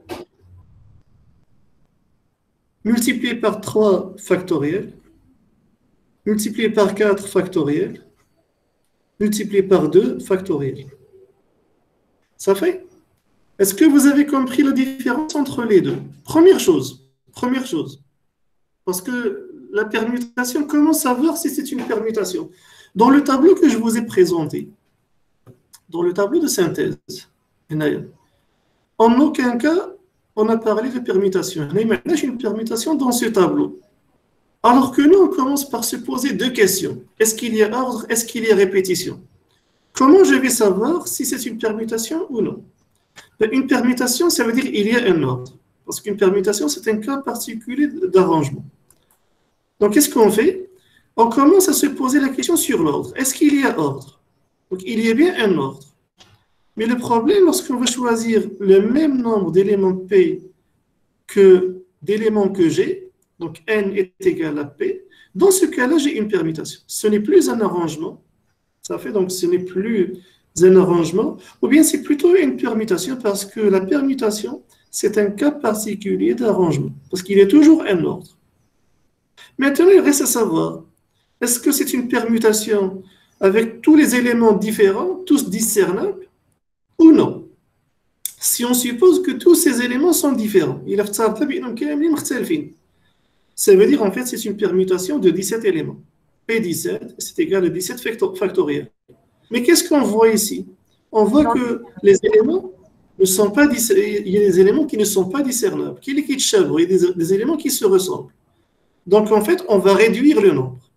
Donc au lieu de prendre 17 factoriel comme ici, on va le réduire, on doit diviser par les éléments qui se ressemblent factoriels. Donc ici, j'ai des groupes de, le premier, attention, il ne faut pas écrire ici permutation de 2, 5, 7, 8. Les nombres que vous avez ici, c'est les nombres d'éléments qui se ressemblent. Dans ce premier groupe, vous avez 8 éléments qui se ressemblent. C'est les deux, d'où les 8. Dans le deuxième groupe, vous avez 3 éléments qui se ressemblent, d'où le 3. Dans le troisième groupe, vous avez 4 éléments qui se ressemblent, d'où le 4. Et dans le quatrième groupe, vous avez 2 éléments qui se ressemblent, d'où le 2.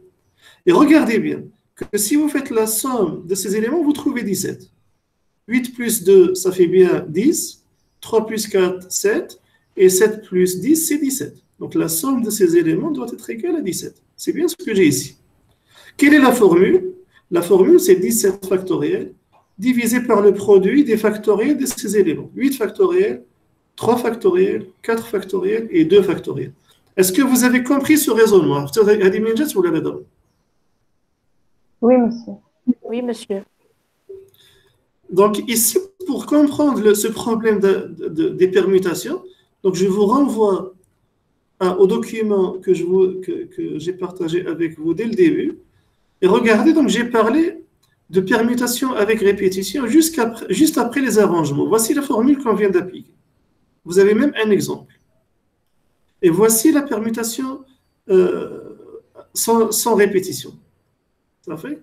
Donc, pour comprendre sa logique, je vous renvoie au document. Et d'ailleurs, regardez, la permutation, elle vient juste après les arrangements. Les arrangements. Parce qu'on considère qu'une permutation, c'est un cas particulier d'arrangement.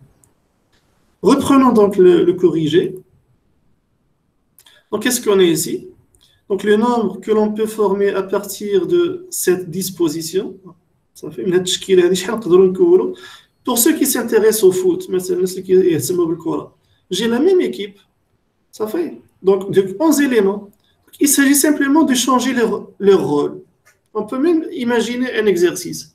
Par exemple, vous avez trois, je ne suis pas très fan du foot, mais par exemple, vous avez, ولا نعطيكم هذا الجواب ونرجعوا للمثال هذا باش تفهموا هذه la permutation.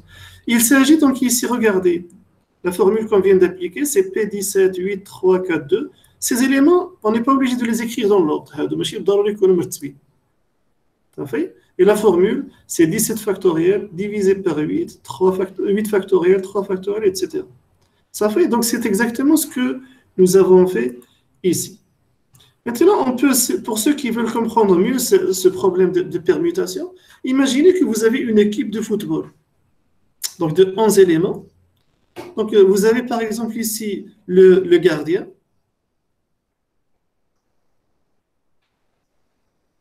Ça fait? Donc, il reste 10.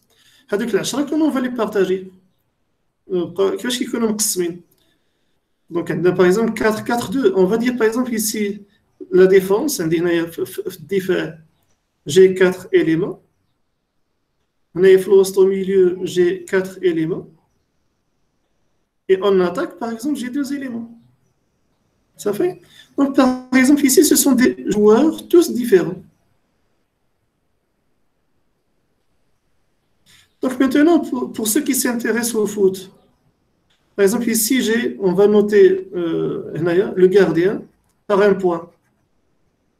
Et on va les numéroter. Ou bien, on va leur donner des noms. Un gardien. Par exemple, le gardien, on va le noter G comme gardien. Ça fait?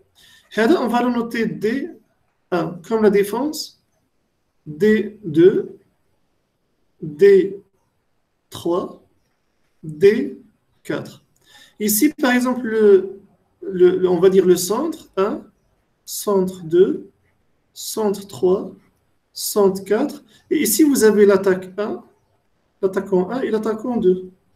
Je ne sais pas comment ça s'appelle parce que je ne suis pas fan de foot. Donc, regardez. Donc, maintenant, à partir de ces éléments, c'est exactement ce que j'ai ici. J'ai n égale à 11 éléments. Et parmi ces 11, je dois choisir une équipe de 11 éléments. Ça veut dire que P égale à 11 éléments. Est-ce que l'ordre importe? Dans une équipe, oui, parce que je ne peux pas placer un gardien à la place d'un attaquant. Donc l'ordre nous importe. Il s'agit donc d'un arrangement et comme n est égal à P, c'est exactement une permutation. Ça fait, mais comme tous les joueurs sont différents, parce que ici, par exemple, j'ai monsieur Ali et Karim, mais je ne sais pas, donc ils sont tous différents. Donc, combien je peux composer d'équipes avec ces joueurs? Donc, en fait, c'est P, 11, c'est 11 factoriel. Je peux composer 11 factoriel équipes de football avec ces 11 joueurs. Ça fait? Mais maintenant, je vais passer en rouge, je vais vous dire, mais attention, ces éléments ne peuvent jouer qu'au niveau de la défense. Donc j'ai un groupe de 4 éléments. J'ai un deuxième groupe qui ne peuvent jouer qu'au centre. J'ai 2 éléments qui ne peuvent jouer qu'en attaque. Et j'ai un joueur qui ne peut jouer qu'en tant que gardien. Maintenant, si je vous impose ces nouvelles conditions, combien je peux former d'équipes? Donc, on va calculer normalement quelle est la valeur de 11 factoriel.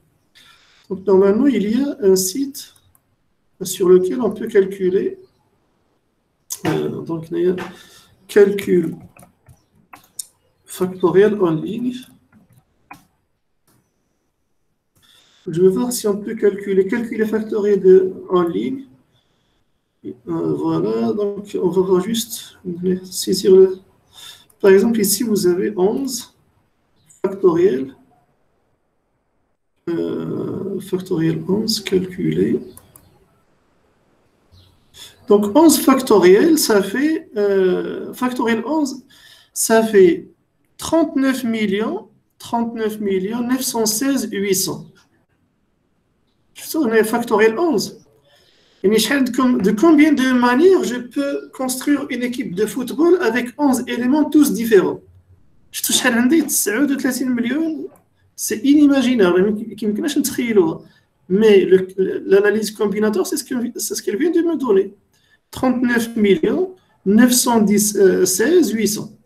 Que l'on peut, avec les 11 joueurs, on peut former donc 39 millions, rapidement. Peut-être qu'avec cette équipe de football, le factoriel va devenir beaucoup plus clair. 916 916 et 800. Ça fait, donc ici en fait, j'ai beaucoup de choix. Mais maintenant, si je vous ajoute une contrainte, c'est comme que ce gardien, il ne peut jouer que en gardien.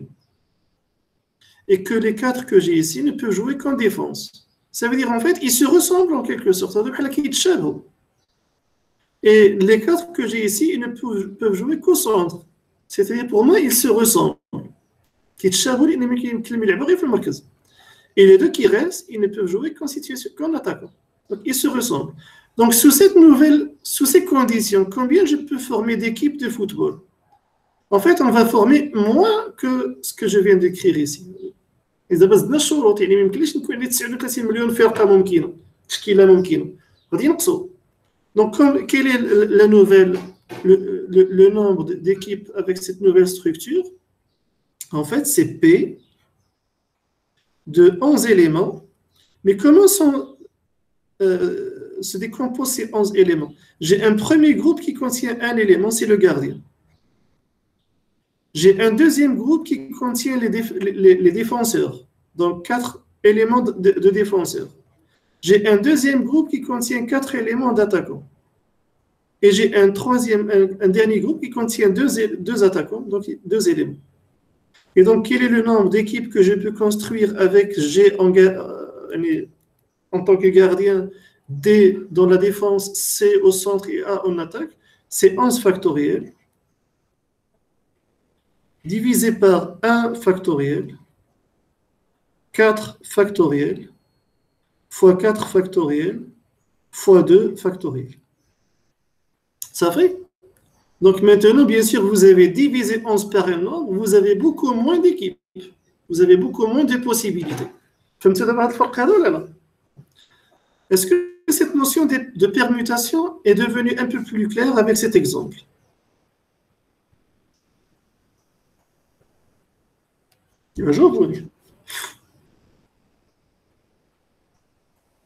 Oui, monsieur. Bien. Donc, y a-t-il d'autres questions? Donc, est-ce qu'on doit passer? Y a-t-il d'autres questions sur cet exercice et est-ce qu'on peut passer à un autre exercice? Il nous reste un quart d'heure. Ce serait mieux de prendre un petit exercice. Si vous voulez, on passe à... Monsieur, واش يمكن نحسبوا l'arrangement ديال chaque catégorie فيه مثلا le gardien كنحسبوه بوحديتها من بعد on ajoute ديال le défenseur après on ajoute C et après on ajoute 1. Ça veut dire en fait Naya, c'est peut-être possible ما فكرت فيها. Parce que Par exemple, ici, le gardien خرجت ليه 11 c'est logique. donc en fait, par exemple, le gardien, normalement oui, parce que regardez, en fait ici ce sont des arrangements sans répétition. C'est une vraie question. Comment on va faire? Si on peut répondre à cette question en passant par les arrangements. Et normalement, on doit retrouver quelque chose, ce même résultat. Le gardien, on doit le choisir. Donc, c'est un gardien parmi 11. Donc, on doit choisir un gardien, le gardien ici. Donc, on doit choisir un gardien parmi 11 éléments sans répétition. Ça fait? Maintenant que j'ai choisi le gardien, combien il me reste d'éléments pour choisir les défenseurs? Les défenseurs, c'est toujours un arrangement sans répétition. Donc, je dois choisir 4 éléments, 4 défenseurs parmi les 10 qui restent. Parce que j'ai choisi un gardien, il me reste juste 10 choix. Ça fait? Maintenant que j'ai choisi le gardien et les défenseurs, je dois passer au centre. Le centre, je dois choisir 4 éléments. Mais 4 éléments parmi combien? Au total, au total, j'ai 11. J'ai déjà choisi un gardien et 4 défenseurs, c'est-à-dire j'ai choisi 4. Il me reste encore 6. Ça, c'est pour le centre. Et qu'est-ce qui vient? Donc, Les attaques. ما كافياش. Oui. 2 parmi 2. Donc, les attaquants. 2 parmi 2. Ah oui, voilà. Donc, justement, donc, on doit choisir 2 attaquants. Mais les 2 attaquants, parmi combien je vais les choisir? J'ai choisi déjà un gardien. J'ai choisi 4 défenseurs, 4 centraux. C'est-à-dire au total, j'ai choisi 9. Il me reste encore 2. Donc, en fait, ici, est-ce qu'on doit écrire plus ou bien multiplier? Je dois choisir un gardien et des défenseurs et des centraux et des attaquants. Donc, le « et », on le traduit par une multiplication. Donc, on doit écrire. Donc, A11, si on devait l'écrire de manière c'est 11 factoriel divisé par 11 moins 1 factoriel, c'est-à-dire par 10 factoriel.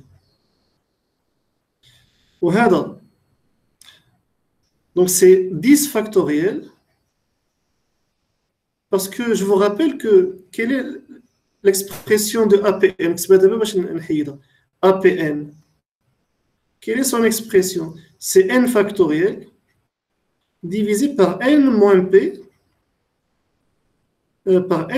factoriel. La différence, quoi, la factorielle? Et là, vous voyez, on va retrouver le résultat précédent. Donc, j'efface l'alaqa باش تبقى لي البلاصه.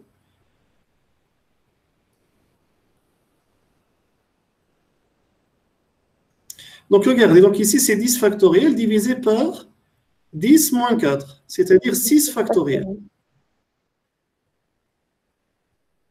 وهذه 6 factoriel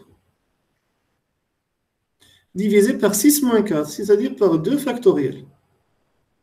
وهذه c'est 2 factoriel divisé par 2 moins 2, c'est-à-dire 0 factoriel, et 0 factoriel, c'est 1. Donc, si on doit multiplier tous ces éléments entre eux, je vais l'écrire en jaune, c'est-à-dire c'est 11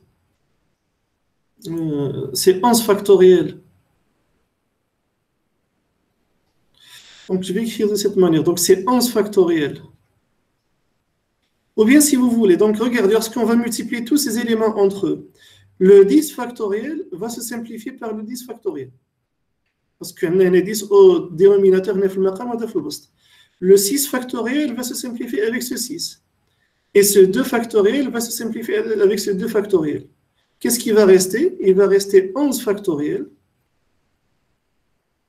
Il va rester 11 factoriel divisé par 0 factoriel, et ceci est égal à 11 factoriel. Qu'est-ce qu'on vient de trouver?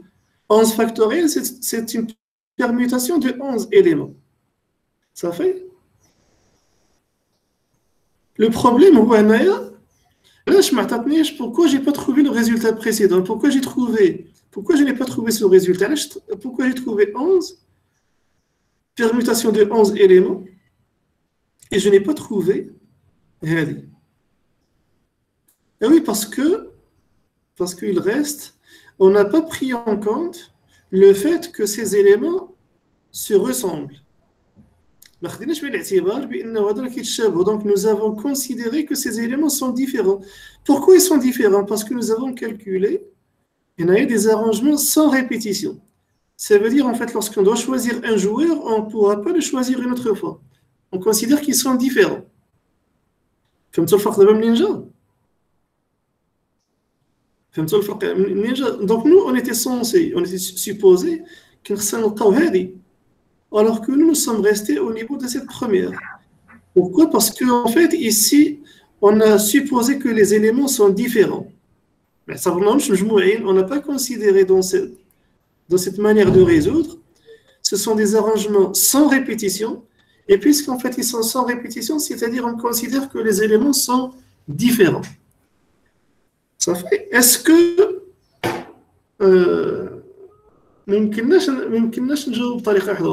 je ne sais pas si on peut retrouver ce deuxième résultat à l'aide des arrangements. Parce qu'on vient de tenter cette première possibilité. Ce qu'on vient de faire, Oui, monsieur. on a supposé que le gardien, on le choisit parmi 11, et les 4 défenseurs, on les choisit parmi les 10 qui restent, mais sans répétition. Ça veut dire on suppose qu'un gardien, tous les gardiens sont différents. Ça fait? Et la même chose. Donc maintenant, la question qui se pose, et si en fait on disait avec répétition,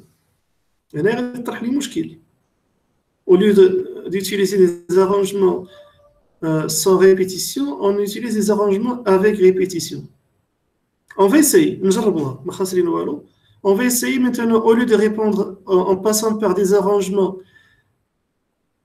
sans répétition, d'utiliser des arrangements avec répétition. Donc, je reprends le même schéma. J'ai ici un gardien. J'ai ici des défenseurs. J'ai des attaquants, des joueurs centraux. Et j'ai des attaquants. Bien sûr, en fait, on a dit il faut choisir un gardien et des défenseurs et des centraux et des attaquants. Maintenant, au lieu de dire, donc le gardien, au lieu de considérer que ce sont des arrangements sans répétition, on va dire avec répétition. Donc le gardien, donc on doit choisir un gardien parmi les 11 joueurs.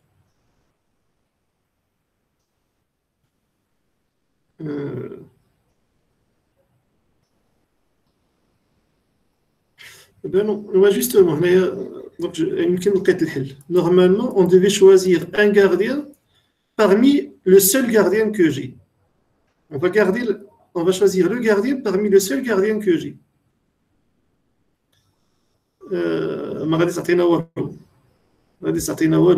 Donc là, parce que si on choisit un gardien parmi les 11, ça fait, on doit choisir les 4 défenseurs parmi les 10 qui restent, ça fait, et les 4 centraux parmi, donc j'ai les 6 qui restent, et les 2 attaquants parmi les 2 qui restent.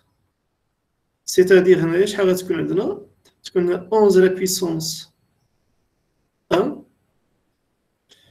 on a 10 à la puissance 4, on a 6 à la puissance 4, on a 2 à la puissance 2. Qu'est-ce que ça va donner? Je ne suis pas sûr.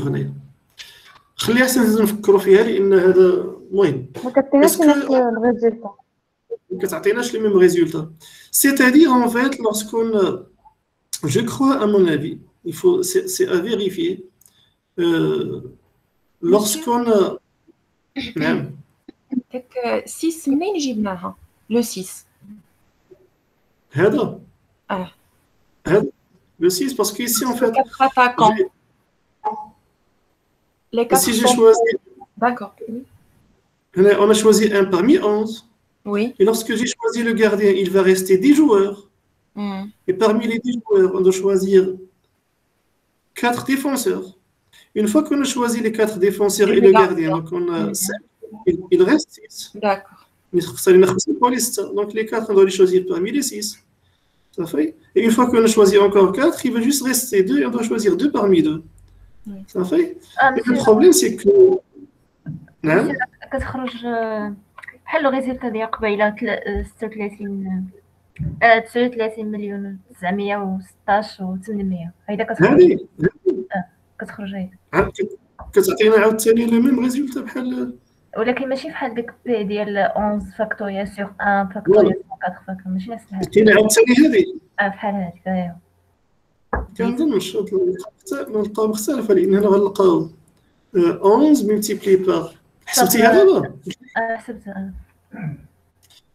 Donc 11 multiplié par 10 à la puissance 4, multiplié par 6 à la puissance 4, multiplié par 2 à la puissance 2. شحال لقيتي؟ لا ما عملتش ديك 10 بويسونس 4 عملت واحده اخرى. نعم 5040 خرجت لي في الثانيه في الدي. حسبتي غير هذه غير وحده. دونك هنايا جي با في الا حسبتي le P à la puissance, le N à la puissance P. J'ai fait l'arrangement. Vraiment, le calcul le calculatrice, quand tu as le nombre 10, P, N, NPR. On va juste arrêter l'enregistrement هنايا ونكملوا باش ما يبقاش بس نتقلش الفيديو. On va juste arrêter parce que là on a dépassé l'exercice. Arrêter l'enregistrement.